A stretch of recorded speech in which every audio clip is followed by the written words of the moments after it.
Bebo, slušaj, ali jedan mega vic, mislim, malo je stari, ali je mega. Mujo ostavila cura. I dugo bio sam, znači nema seksa, nema ničega. I odlučio on ići na kurve s oproštenjem.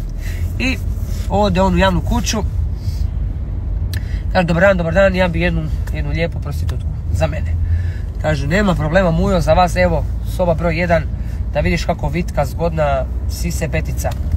Ništa, uđe on, kad on odmah izađe, kaže, ne mogu to čovječe, gospođo, pa ovo mi je sestra. A čuješ ovu gospođu na pultu, kaže, ja se ispričavam, evo, stvarno nisam znala, evo, soba broj 2, ista takva koju ste tražili.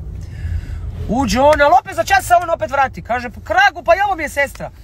Kaže onima, ispričavam se, molim vas, znate koliko mi je krivo, evo, soba broj 3 je crnkinja jedna visoka, 6 ima sise.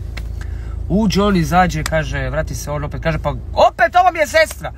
Kaže, ma kako gospodine, pa vi bijeli, a ona crna. Pa kaže, ma šta, kod koji god se skinem, kaže, ona kaže, au brate.